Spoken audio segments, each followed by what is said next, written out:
Debate 93.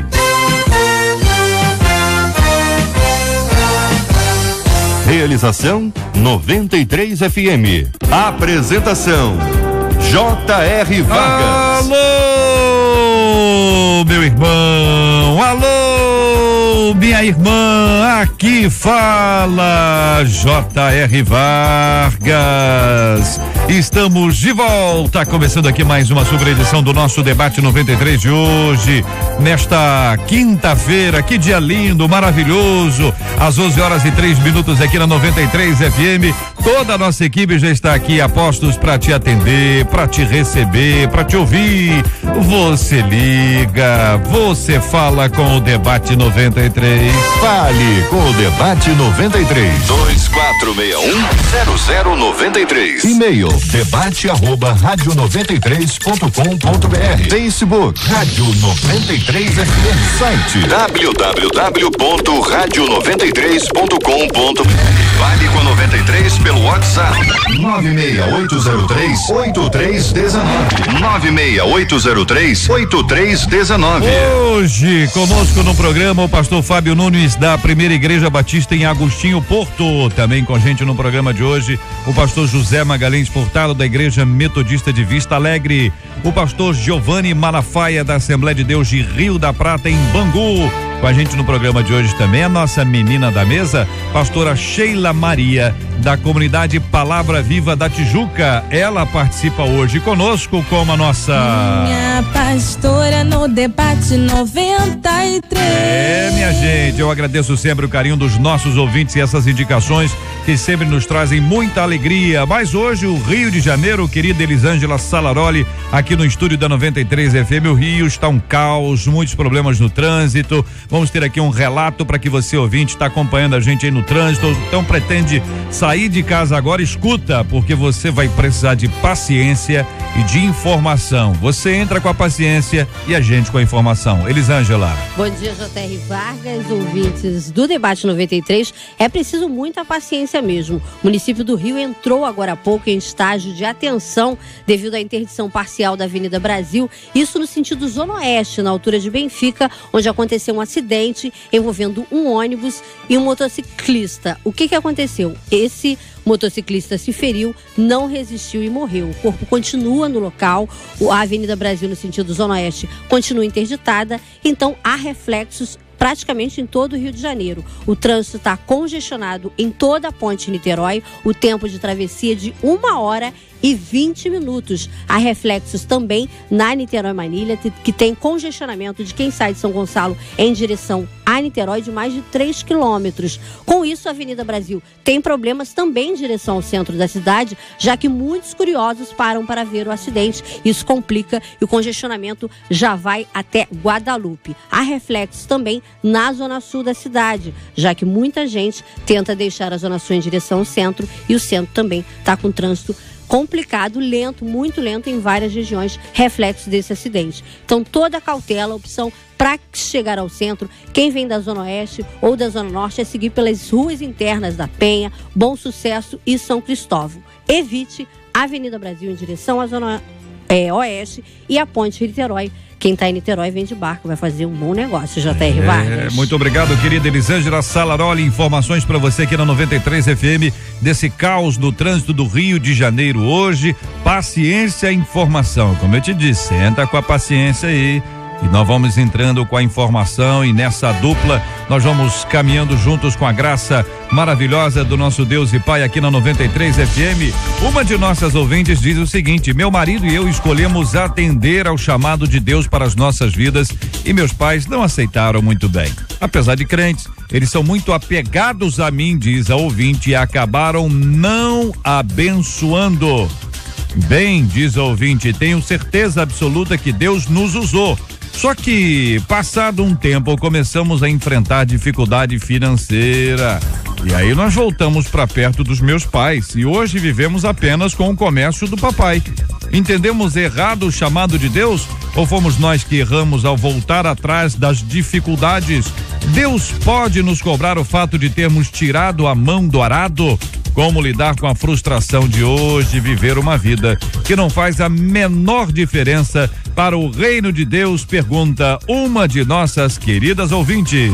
Este é o Debate 93, com J.R. Vargas, na 93 FM. Pastor José Magalhães Furtado, sempre muito bom tê-lo aqui no nosso Debate 93. A nossa ouvinte começa a contar que a mudança, a obediência na perspectiva dela ao chamado de Deus contou com a não bênção dos pais. Essa foi uma expressão que ela utilizou. Parece um pouco dessa não concordância, né? Algumas pessoas chamam de não concordância a não bênção, mas em alguns casos é não bênção mesmo. Eu não vou te abençoar. Me abençoa, pai? Não te abençoo. É que o senhor lida com esse assunto, a sua opinião, querido? Muito bom dia, seja bem-vindo.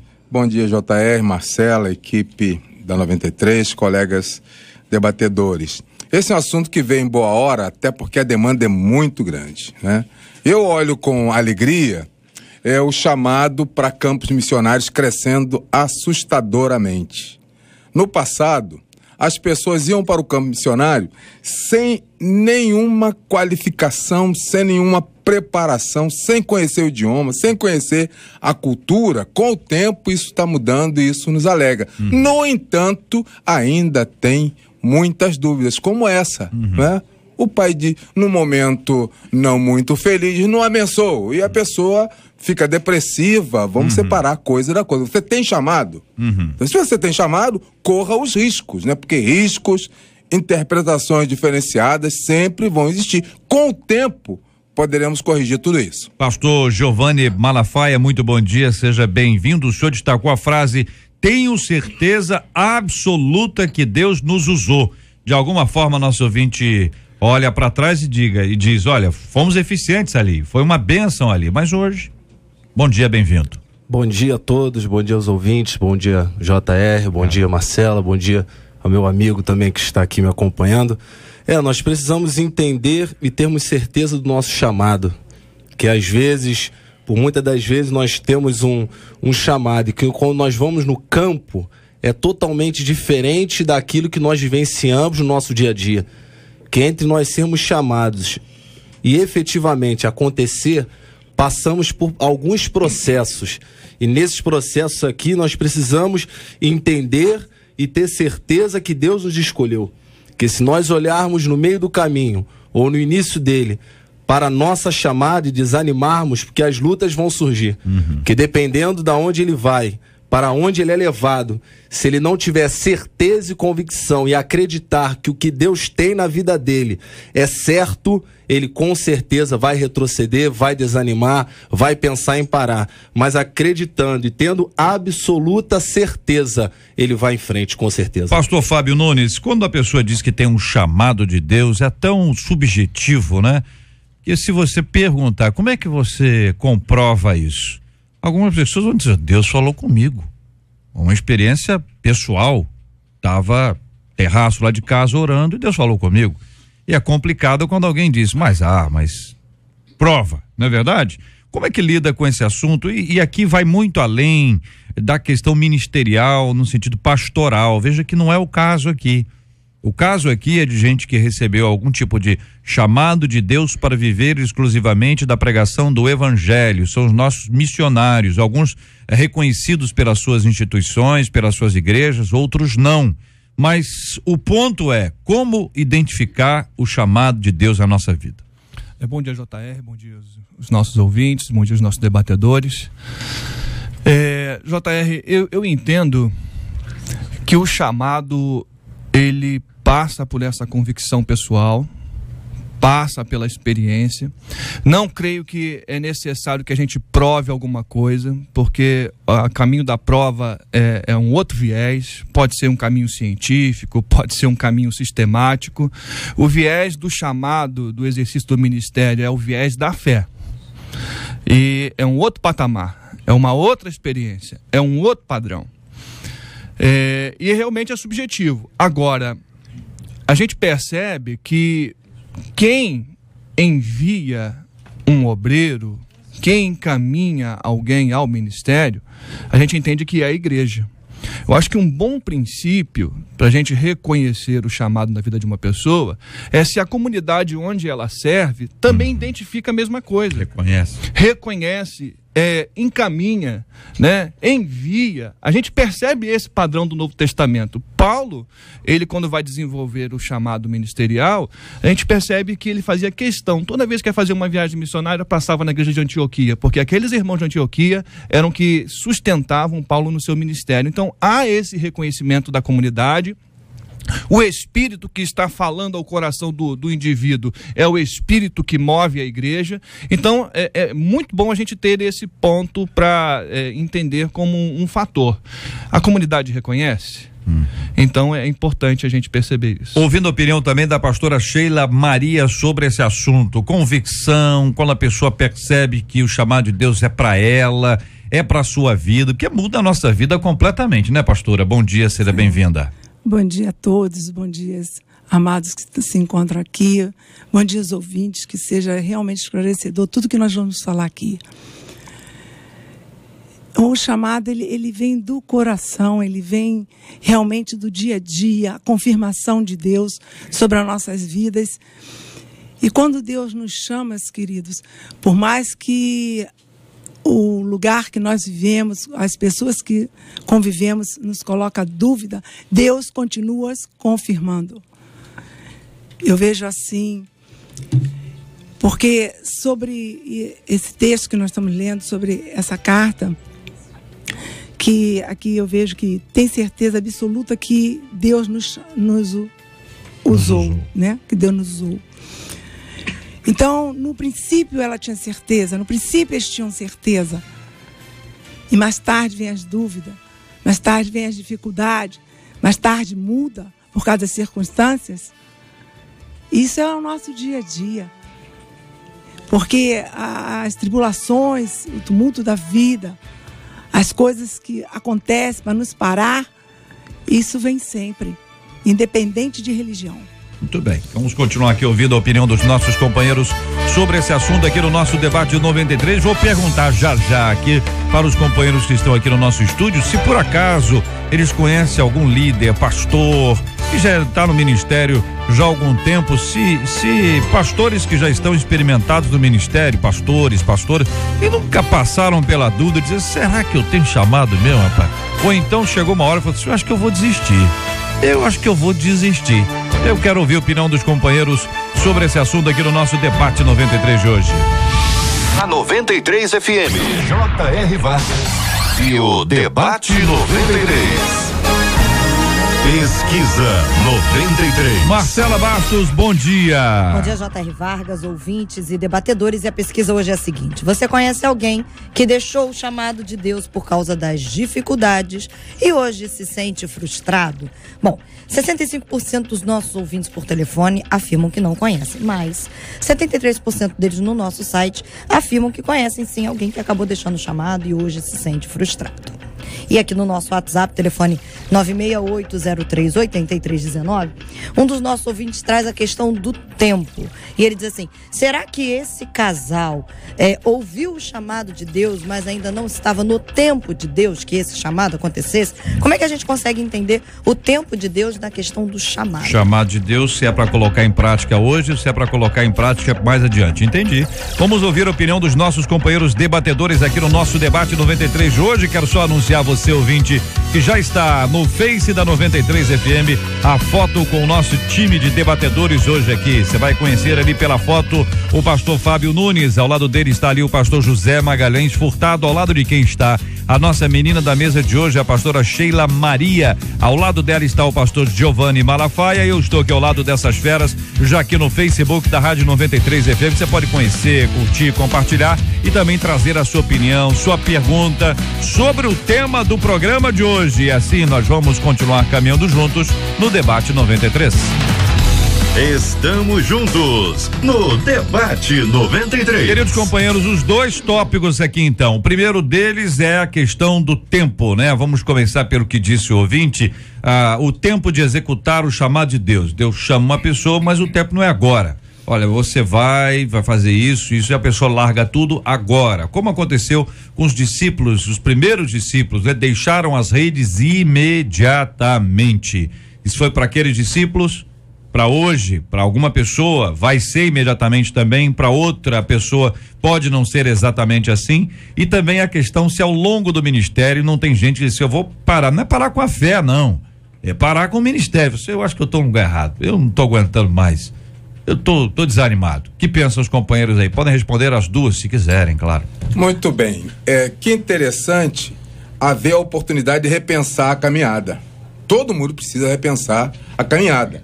E um resultado negativo não significa obrigatoriamente que nós estamos no caminho errado ou com a atitude errada. É um filtro, é um sinal para a preparação. As empresas fazem isso, né? As empresas requalificam o trabalhador, as empresas avaliam o trabalhador. No Ministério não é diferente. Eu acho que tem que ser colocado em destaque a questão emocional. Eu fui chamado, né? Eu tenho certeza de ser chamado. Isso não significa que seja agora. Não significa que eu não tenha que me preparar. Não significa que eu não tenha que buscar informações do campo, do lugar onde eu estou chamado. E nem significa que a primeira resposta negativa seja um impedimento para mim, para a pessoa desistir. Então, eu acho que há que se ter segurança do chamado. Eu fui chamado. Outra coisa.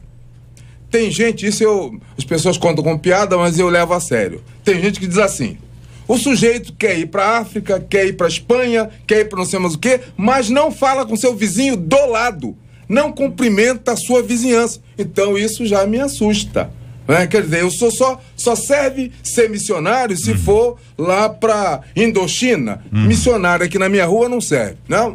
Então eu acho que uma coisa é o chamado. Para onde eu vou, como eu vou, se eu tenho condição, isso é outra coisa.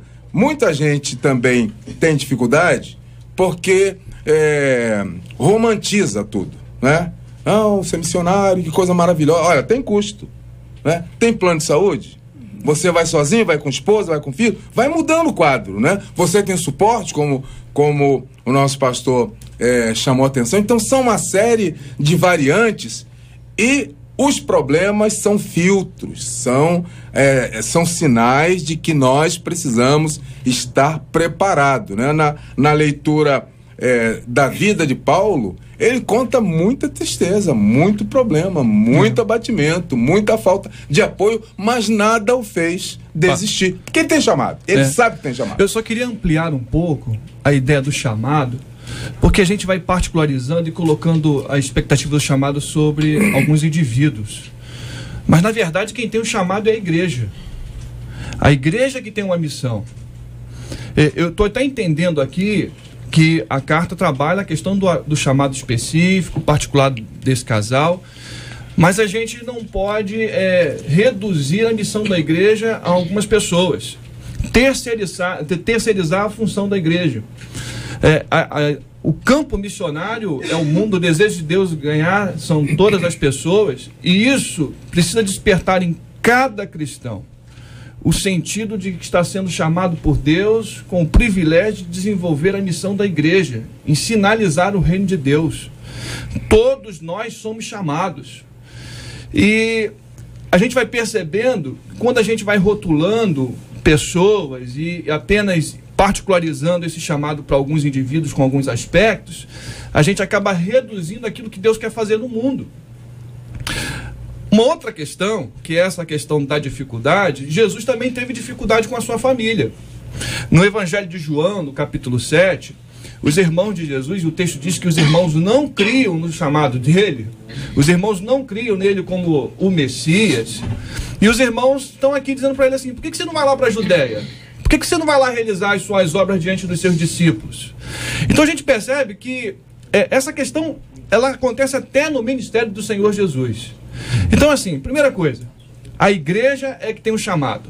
A gente tem que parar de colocar a nossa responsabilidade enquanto cristão em cima de alguns indivíduos. O Senhor capacita a igreja, o Senhor distribui dons para a igreja, e essa questão da família, abençoar ou não abençoar, a gente vai entender o seguinte, quem abençoa na verdade é Deus.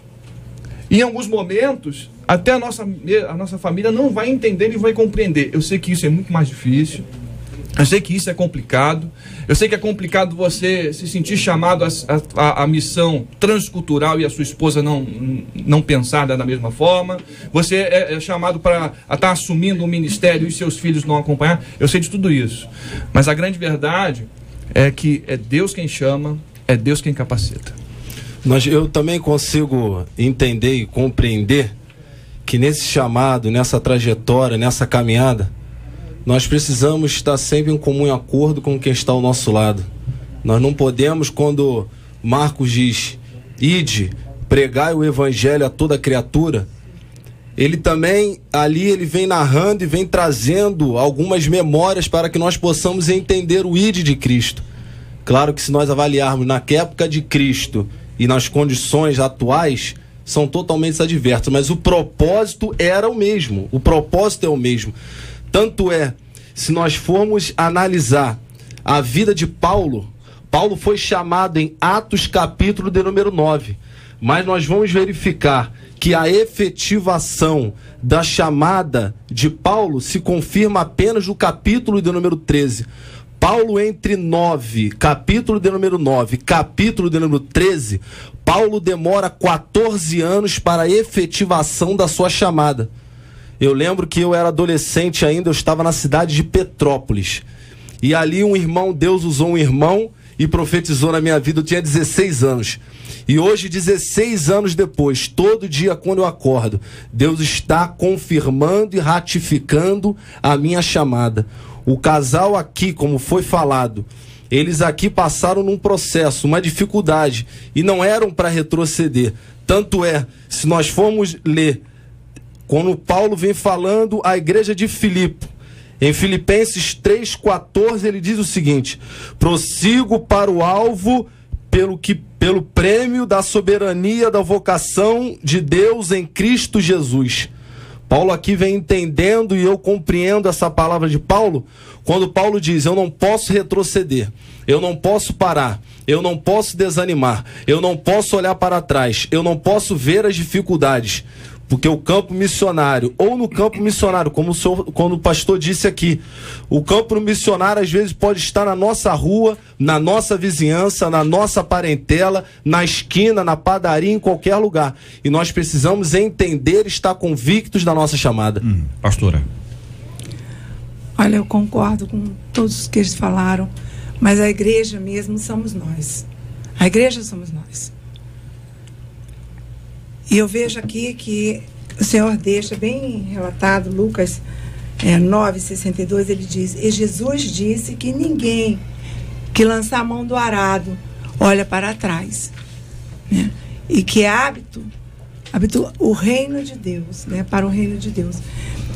E eu gosto muito dessa passagem, encaixando João 16,33, que diz, tenha bom ânimo, né, que eu venci o mundo. Mas antes de bom ânimo, ele fala paz.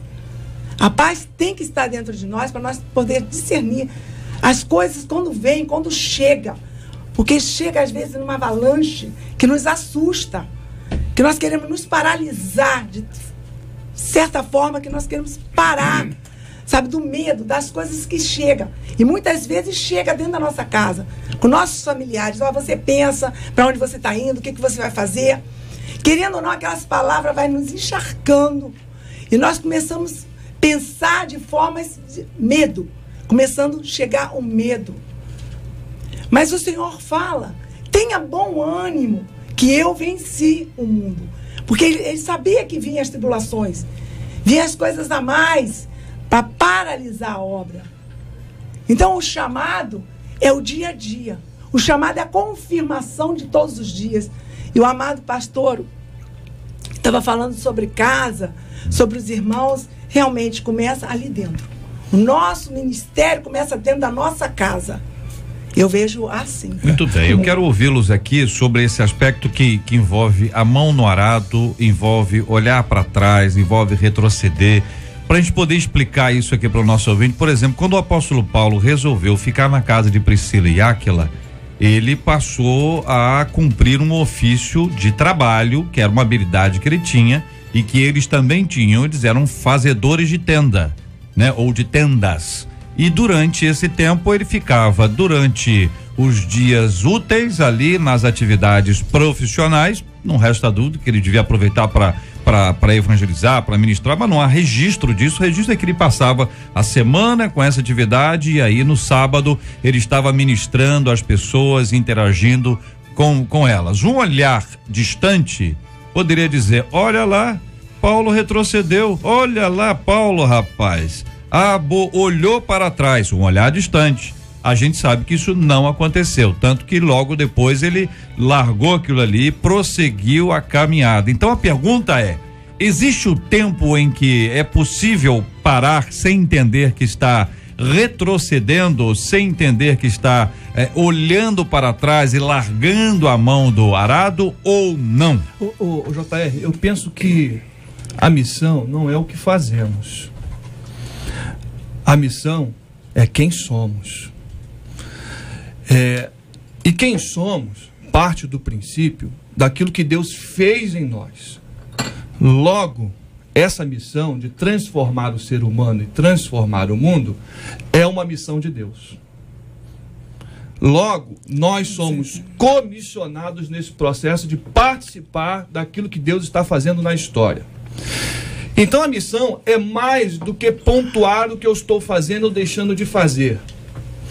Quando Jesus nos convida a fazer discípulos, se a gente vai lá no original grego, a expressão não seria melhor traduzida por ide, mas seria indo. Enquanto se vive, enquanto se vai, enquanto se realiza coisas, onde quer que você esteja, faça discípulos. Então a missão é mais do que aquilo que nós estamos fazendo no momento. A missão é quem somos. E aí, querido, se missão é quem somos, não necessariamente você vai ter que entrar num curso para se formar em bacharel em teologia para desenvolver a missão. Você, enquanto médico, você está sinalizando a missão de Deus no mundo. Você, enquanto professor, e passa da sua hora para atender aquele menino que tem dificuldades, você ali está sinalizando o reino de Deus. Você, enquanto pedreiro, que constrói a casa e constrói com amor, com carinho, como se estivesse fazendo para você mesmo, entendendo isso, a missão de Deus, e você vai sinalizando o reino de Deus em tudo que você faz. Então, na verdade, não existe retroceder. A grande verdade é que a gente vai pontuando as atividades que são, de repente, do que acontece dentro das dependências do templo, como aquilo sendo o reino de Deus, e não é verdade. Reino de Deus é o governo de Jesus com os seus valores através dos relacionamentos. A gente não para de fazer missão. O reino de Deus é sinalizado quando você lida bem com o seu filho, quando você lida bem com a sua esposa, quando você lida bem com a sua vizinhança, quando você está varrendo lá a calçada. O reino de Deus é sinalizado quando você trata o seu irmão lá na igreja, como é que você lida com os seus empregados, como é que você lida com o seu patrão. É um erro a gente segmentar a vida desse jeito. Na verdade, a vida só tem sentido para o cristão porque Cristo mudou a vida dele e ele não sabe fazer outra coisa a não ser a missão de Deus nessa terra.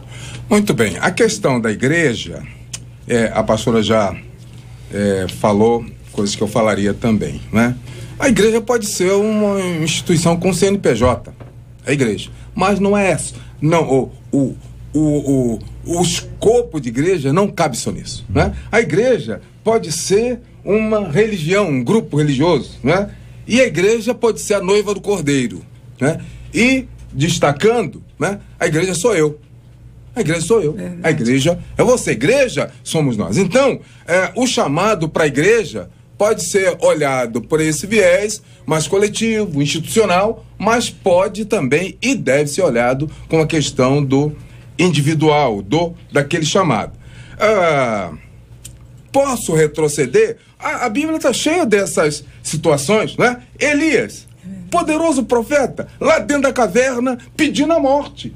Davi, lá na caverna, pedindo a morte. Então, eu acho que o retroceder, o ter medo, isso é um detalhe, isso é um pormenor da situação. Mas não esgota. Pergunta ao senhor, nos dois casos que o senhor mencionou, os dois irmãos foram repreendidos, né?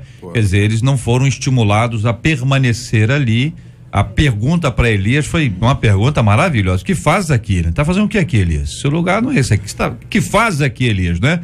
Então, mostra que parece que esse não era o ideal, embora fosse compreendido. A questão do retrocesso é o que é e o que parece ser, não é? Como eu exemplifiquei aqui no caso de Paulo, construindo tendas lá. Quer dizer, isso é um retrocesso?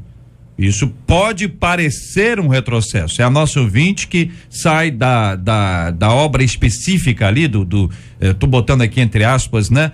Do dia a dia da obra e vai trabalhar com o pai. É um retrocesso? Pode ser um retrocesso, mas pode parecer um retrocesso. Ou seja, ela está fazendo tendas como Paulo fez. Essa é uma questão que a gente precisa avaliar e de alguma forma entender. Ao mesmo tempo que Paulo, ao lado de Paulo, Priscila e Áquila continuaram fazendo a missão, ainda que eles não tivessem a mesma dedicação que Paulo. Por isso eles acolheram Paulo, depois eles acolheram Apolo, eles viajaram de um lugar para o outro, eles tinham uma missão, mas eles não tinham uma dedicação ou mesmo um chamado igual ao de Paulo. Também tem diferença. Chamado de um não é igual ao de outro. Eu posso até querer que seja igual ao do outro, mas pode não ser. E aí? Será um então, deixa só completando o que eu estava falando sobre Elias, sobre Davi também. O texto mostra o cuidado paternal de Deus. Foi Deus que foi buscá-los. Mas não pode se esgotar só em Deus. Eu estou do lado do meu irmão e não consigo ver a sua necessidade a ponto de ajudá-lo, me dar a mão, ou dizer, não, cara, calma, isso aí todo mundo passa. Mas se eu quero me agigantar diante do irmão, eu vou diminuí-lo para eu crescer. Eu acho que isso não é lógico, eu acho que isso não é cristão, né? Quem está caído precisa ter a mão estendida e ajudado a se colocar. A irmã deixa muito claro, pelo menos é a minha leitura, que ela está numa fase difícil, né? Ela se culpa, eu sou culpado de ter parado, não sei o quê, e faltou alguém para dizer assim, isso não acontece só com você. Você se preparou para a jornada? Você, nesse período que você está fora do campo, está fazendo caixa, que me parece que o problema financeiro aqui é um também, está fazendo caixa, está buscando associados, pessoas que possam ajudar. Então, o que nos interessa ao reino de Deus, me parece, é que o evangelho seja pregado. Da forma como é, isso passa por muitas questões. Eu penso que só é um retrocesso se ela estiver lá no comércio do papai e não entender que ali é um local de continuar sinalizando o reino de Deus. Aí será um retrocesso da vida. Não é porque ela deixou um local e foi para outro que a missão de Deus na vida dela vai acabar. Óbvio.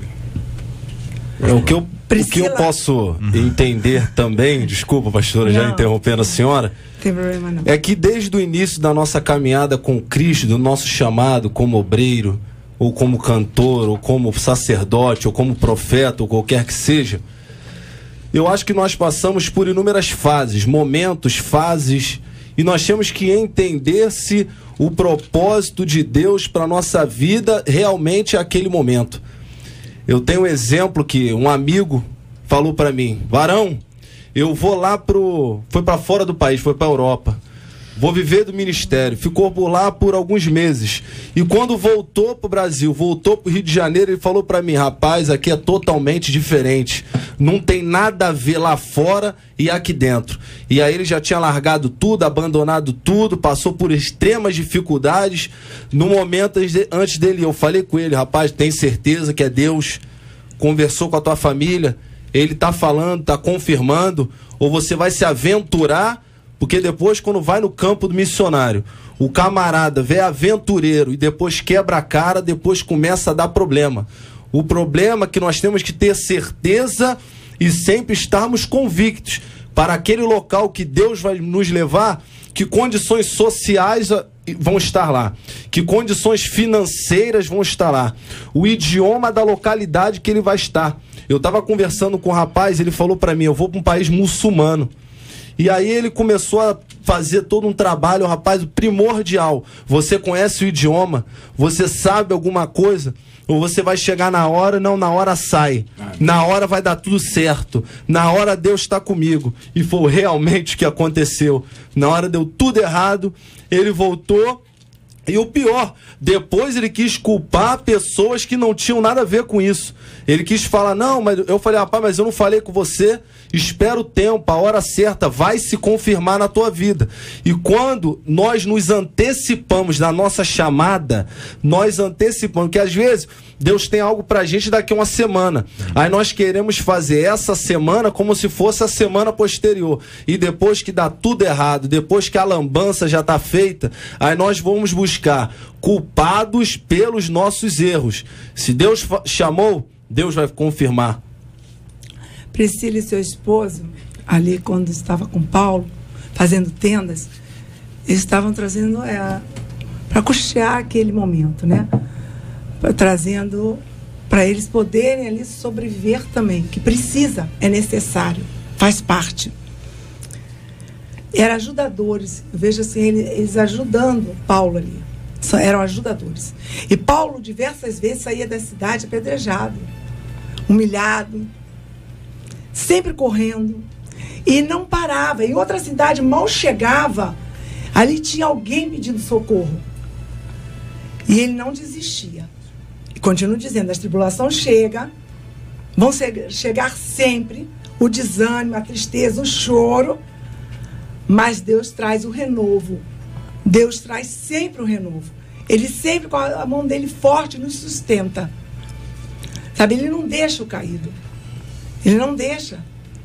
Por mais que a pessoa fique ali, chateada, desanimada, mas o Senhor vem com todo amor, porque o Senhor não nos agride, nos compreende, por mais que a gente fale, dê várias defesas a nosso favor, nos mantemos fracos, que nós não podemos, que não dá mais, mas o Senhor fala, levanta porque eu sou contigo. E o Senhor fala, 365 dias, não temas. Esse não temas é para cada dia, não temas. Então, esse não temas, então eu vou pegar hoje, esse hoje, eu vou pegar hoje, esse não temas, eu pego hoje para mim. Então Deus vai me fortalecer. Tudo bem, nós estamos aqui acompanhando, discutindo esse tema no nosso debate 93 de hoje, no ponto aqui em que o ouvinte fala sobre a questão de tirar as mãos do arado, né? É um ponto complicadíssimo, onde muita gente passa, missionários que estão no campo, eles voltam para outras atividades e muitos deles se sentem culpados, sentem um peso de responsabilidade e de culpa impressionante. Alguns não, alguns estão tranquilos, Deus conversou com eles. Outros foram para o campo absolutamente despreparados, pessoas que se lançaram para a atividade, são verdadeiros mochileiros. Quando você é um mochileiro, você vai conhecer outro país, você leva mochila, você passa aperto, tira foto, faz selfie, manda e tá. Agora, se for para pregar o evangelho, a gente vai criar dificuldade, fui abandonado, Deus não tomou conta de mim. Se é turismo ou se é obra missionária, tem pessoas que realmente fazem uma confusão impressionante entre as duas coisas. Mas o texto sobre o qual estamos discutindo aqui, o evangelho de Lucas, capítulo 9, diz assim: indo eles caminho fora, alguém lhe disse, seguir-te-ei para onde quer que fores. Mas Jesus lhe respondeu, as raposas têm seus covis e as aves do céu ninhos, mas o Filho do Homem não tem onde reclinar a cabeça. A outro disse Jesus, segue-me. Ele, porém, respondeu, permite-me ir primeiro sepultar meu pai. Mas Jesus insistiu, deixa aos mortos o sepultar os seus próprios mortos. Tu, porém, vai e prega o reino de Deus. Outro lhe disse, seguir-te-ei, Senhor, mas deixa-me primeiro despedir-me dos de casa. Mas Jesus lhe respondeu, aí vem a palavra clara, Jesus lhe replicou, ninguém que tendo posto a mão no arado olha para trás é apto para o reino de Deus. Aí o negócio aperta, porque Jesus não está falando aqui, o texto não fala sobre ficar com a loja do pai, não. O texto fala sobre sepultar o pai.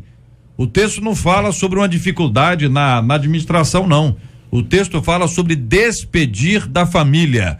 E aí você começa a ver que o contexto todo, não é apenas esse texto, é de um aperto para perceber se há de fato uma convicção, se esta pessoa de fato ama ao Senhor Jesus acima de todas as outras pessoas e acima de todas as outras coisas, conforme nos é exigido pelo Evangelho.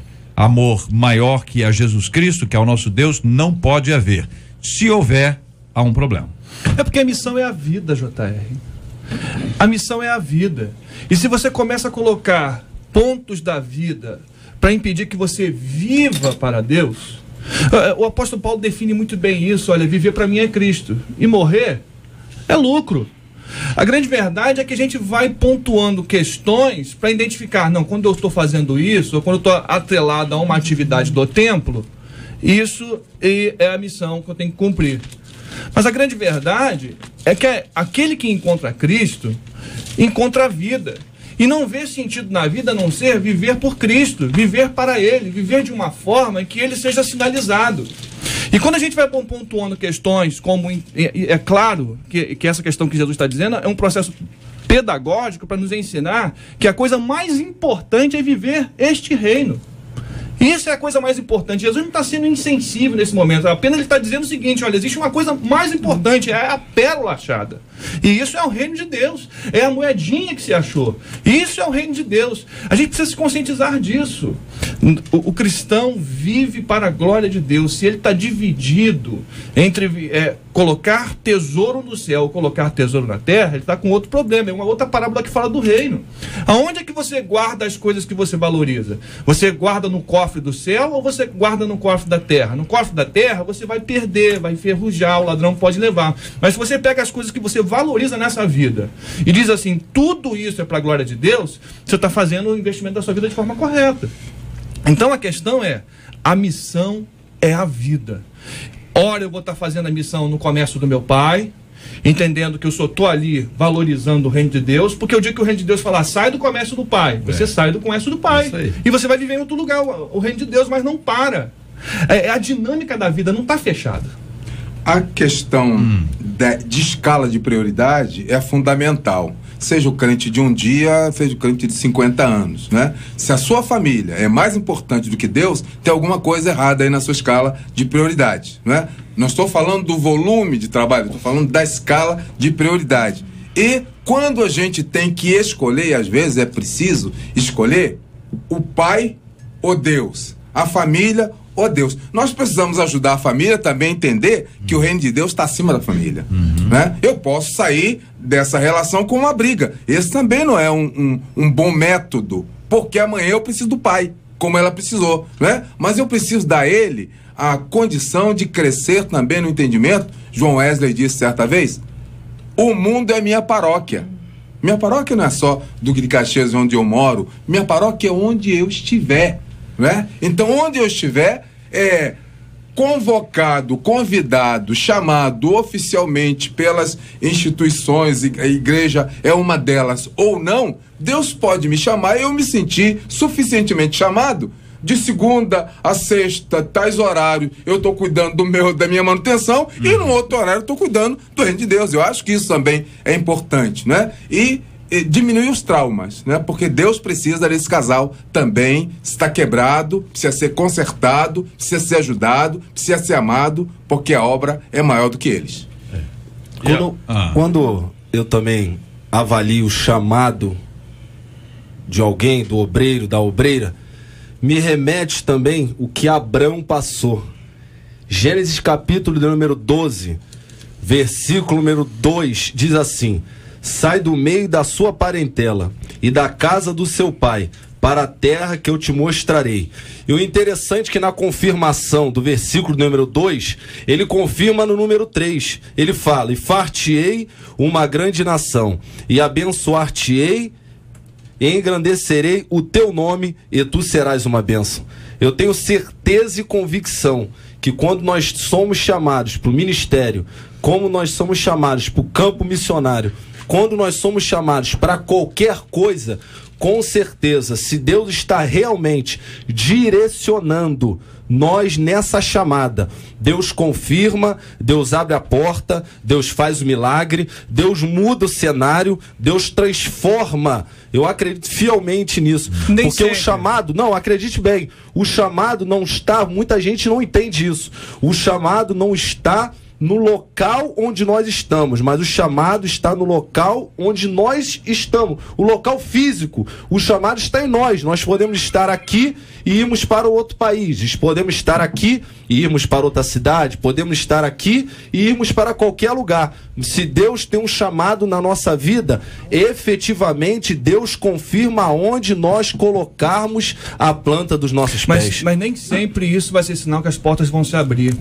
Com certeza, com certeza. O problema financeiro não quer dizer que Deus não está abençoando. A porta não se abrir da expectativa, do meu olhar, não quer dizer que Deus está no negócio. Muito pelo contrário. A igreja, quando ela é fiel, ela vai sofrer perseguição, e quem disse isso foi Jesus. Vocês vão ser perseguidos por causa da justiça e por causa do meu nome. Então, querido, porque se eu achar que o problema surgiu e eu estou entendendo que Deus não está mais naquele negócio, é um problema seríssimo. Os discípulos, a história da igreja, ela é marcada com sangue. Então, assim, atrelar alguns parâmetros sociais ao avanço da igreja vai ser sempre problemático. Então, em alguns momentos, Tiago vai morrer e Pedro vai ser liberto da cadeia. Ninguém leu o versículo 2, mas o que acontece é isso. E a mesma igreja está orando. Pelos dois. Pelos dois. Mas um morre. E o outro é liberto. Então a gente precisa ampliar. O contexto é outro. A missão é a vida, meu amigo. A missão é a vida. E se Deus não te salvar, é porque Ele quer o teu martírio.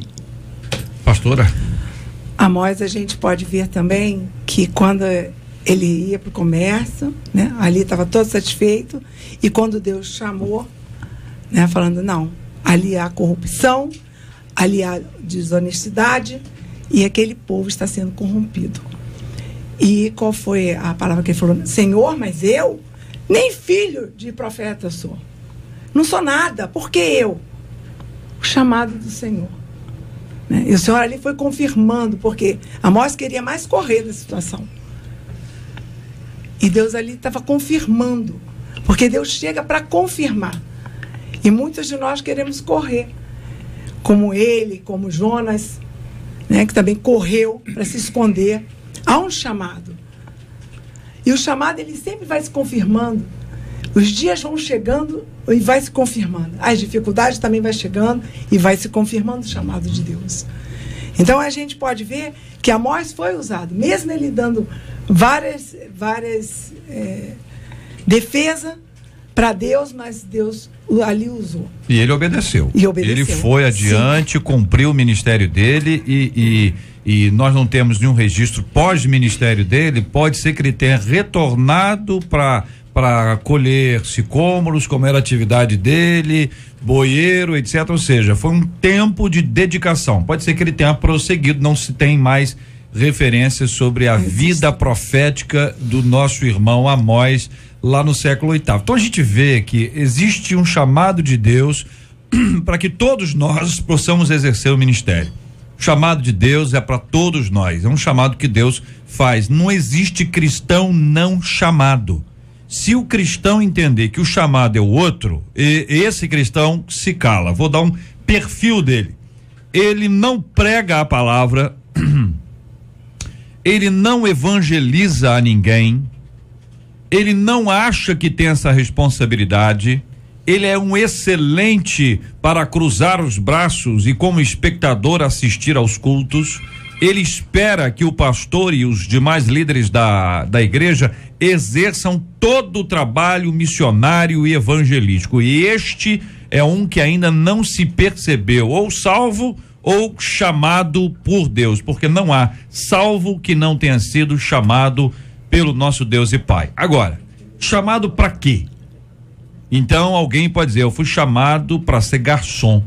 Eu tenho uma habilidade. E meus irmãos, pelo amor de Deus, o garçom, ele tem que ter um equilíbrio muito grande, ele tem que ter paciência de Jó, ele tem que ter memória de elefante, porque o pedido foi feito para que mesa? A mesa tal pediu isso, tem gente que pede 500 coisas. As pessoas perguntam 300 coisas. Esse camarada, ele tem um chamado de Deus, esse cara é um cara especial.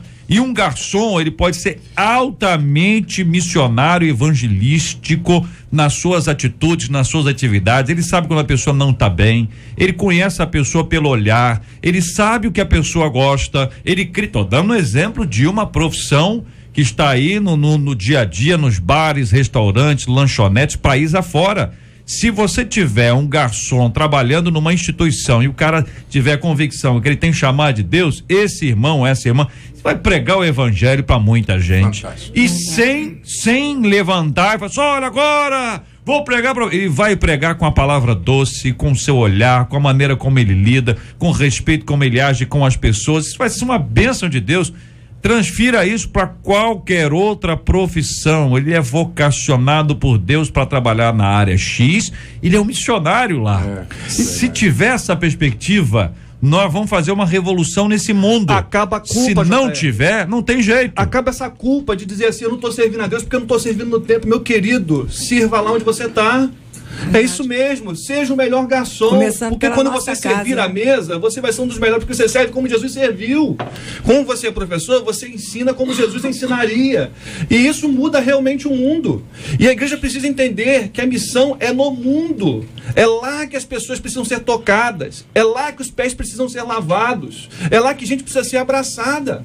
É por aí a caminhada. Eu creio que é assim. Me ocorreu aqui um acontecimento da vida de Maria Teresa de Calcutá, uma mulher, né, que lidava com leprosos, né, com toda sorte de sofredores, e uma moça idealista foi procurá-la e disse, me inclua na sua companhia porque eu amo leprosos. Ela disse, não vou te incluir, nós não amamos leprosos, nós amamos Jesus. Nós amamos, é diferente. Muito diferente. Muito diferente. Então, eu acho que falta em muita gente. Todo mundo quer ser missionário, não é? Assim, certas funções mais simples ninguém quer, ou grande maioria não quer. Não é? Eu quero destaque. Então, e o debate nos ajuda nesse sentido, com a contribuição, obviamente, de cada um aqui que participou. O centro do nosso trabalho é o reino de Deus, é Jesus. Não é o personalismo, não é o resultado. Daí eu ganhei tinha um missionário que eu conheci, e ele, todo dia ele dizia, essa semana eu ganhei 400 não sei quantas pessoas para Jesus, já estou com 6.000 e não sei mais. Que eu achava estranho isso. Eu quero fazer questão, né? Um dia, não, isso eu não vou contar não. Vou contar. Deixa isso pra lá. Deixa isso pra lá. Mas é personalismo, né? Não é Jesus que eu quero apresentar. Eu quero apresentar o meu trabalho. Aí quando o meu trabalho é desse tamanhozinho, eu fico envergonhado. Mas o que é isso? Ouvinte de Olaria dizendo, estou terminando o seminário e durante o curso muitos professores tentaram me desestimular. Olha aí o ouvinte. Uns vão dizer que absurdo, outros vão dizer fez muito bem.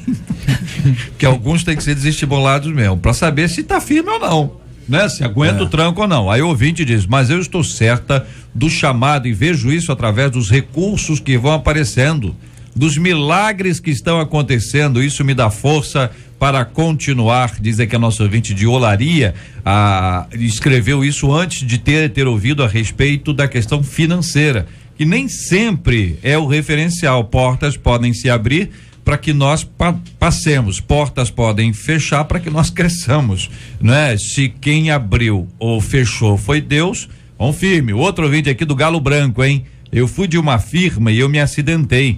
Eu participava de uma igreja, entre aspas, dentro da firma. Devia ter um culto, né? Um grupo que se reunia. Aí os colegas se reuniram para me ajudar, porque ele se acidentou. E quando eu olhei a lista, que deram a lista, também deram a lista, né, ouvinte? Nessa lista tinha ateus, católicos e muitos sem religião. Agora, os irmãos da igrejinha, entendeu? Da igrejinha interna lá, que eu esperava que eles estivessem, eles não estavam. Foi o que o pastor falou, quer ser missionário fora, mas não olha para o irmão que está ao lado, diz aqui o ouvinte. O ouvinte, às vezes a pessoa tem isso mesmo, né? Aí não pode esperar perfeição do outro. É triste, é sofrido, mas tem certas coisas complicadas e que é muito difícil para a gente poder analisar. Perdoa, ouvinte. Vamos para frente, como diz aquela música, não sei se vocês conhecem, né? Garçom, Conhece não? Conhece, pastora? Aqui nesta mesa de bar, ouvi você a evangelizar e a Jesus eu conheci. Parece que é mais ou menos assim, né? Não sei se é exatamente isso não. Vamos à nossa pesquisa 93 de hoje. Pesquisa 93. É, Marcela. Essa música aí, né? Então, você conhece alguém que deixou o chamado de Deus por causa das dificuldades e hoje acaba se sentindo frustrado? 66% dos ouvintes por telefone dizem que não conhecem, mas 73% deles no nosso site conhecem. Quero agradecer o carinho dos nossos ouvintes e a participação de cada um deles com a gente hoje aqui na nossa pesquisa 93. Sempre muito bom ter você com a gente aqui, ouvinte. Na 93 FM, J.R. Vargas e o Debate 93. Ouvinte dizendo, é lindo ver pessoas que desenvolvem intimidade com Deus através da oração, mas sinceramente acho que isso é para poucos, viu? Eu não consigo orar por mais de 10 minutos. Tem gente que começa a orar, mas bate um sono. A pessoa tem insônia, a pessoa não dorme há 15 dias.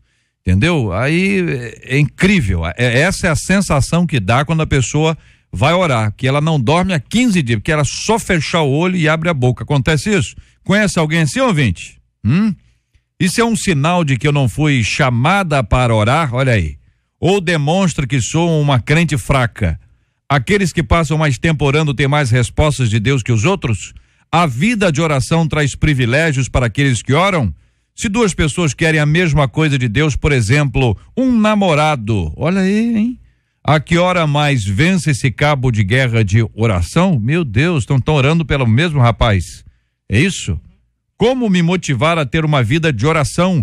Existe um modo certo de orar? A agitação em que vivemos prejudica a construção de uma vida de oração? Esses e outros assuntos estarão amanhã, se Deus quiser, a partir das 11 horas da manhã, em mais uma super edição do nosso Debate 93. Muito obrigado, pastor Fábio Nunes, um forte abraço, meu irmão. Eu que agradeço, é bom estar aqui, um abraço JR, um abraço aos nossos ouvintes e um abraço à Primeira Igreja Batista em Agostinho Porto. Muito obrigado, pastor Giovanni Malafaia, forte abraço, meu irmão. Amém, muito obrigado por essa oportunidade, Deus continue abençoando a cada um aqui nessa manhã. Também mandar um abraço para minha igreja também, Deus abençoe a Assembleia de Deus em Rio da Prata, Bangu. Mano. E só mais um pouquinho, rápido, segundos. Um abraço, um beijão enorme para minha irmã Viviane. Tem passado um processo, mas Deus está contigo. Um beijão, Deus te abençoe. Maravilha, muito obrigado, pastor José Magalhães Furtado. Forte abraço, irmãozão. Que alegria poder estar aqui. Eu deixo como última palavra, se os seus alvos estão exageradamente altos, busque alvos mais simples, mas recomece. Minha pastora no Debate 93. A nossa pastora aqui, indicada pela nossa ouvinte Marli, que não pôde estar aqui hoje, mas encaminhou para a gente aqui a pastora Sheila, e nós queremos agradecer a Marli pela indicação e a pastora por estar aqui conosco, a nossa menina da mesa de hoje. Obrigada, queridos. Eu só quero deixar uma palavra de Deus que é muito certa em nossas vidas. O Salmo 143 diz que não há um justo sequer na terra dos viventes. Quem nos justifica é o Senhor. E obrigado por todos aqui, obrigado pela minha igreja amada, que eu amo demais. Obrigado pela vida da Marli, a qual Deus usou para mim estar aqui. E obrigado também pelos meus netinhos, que eu falei que eu ia mandar um beijo, Rebeca e Elias, os gêmeos que Deus nos deu. Obrigado pela minha família, obrigado por todos que Deus deixa chegar a mim, para mim compartilhar, conhecer e dividir esse amor que é tão imenso de Deus. Muito obrigado por essa oportunidade. Agradeço a rádio, agradeço a JR, que Deus te abençoe muito, meu querido. Enquanto você estiver aqui, que Deus venha te iluminar, venha te abençoar, você e tua casa. Obrigado, querida. Vamos orar junto com o pastor Fábio Nunes, apresentando o tema de hoje, pastor, diante de Deus em oração. Orando também pela cura dos enfermos e pelo consolo aos corações enlutados. Meu Senhor, muito obrigado por esse momento de reflexão sobre a tua palavra e as questões do teu reino. Sustenta, Senhor, aqueles que têm sido chamados. Que eles possam sentir, ó Deus, o teu toque, o teu cuidado, e ainda que passem por privações, que continue colocando a vida à disposição do Senhor. consola o coração daqueles que estão enlutados, restabelece a saúde daqueles que estão enfermos. É o que pedimos ao Senhor, no nome de Jesus. Amém.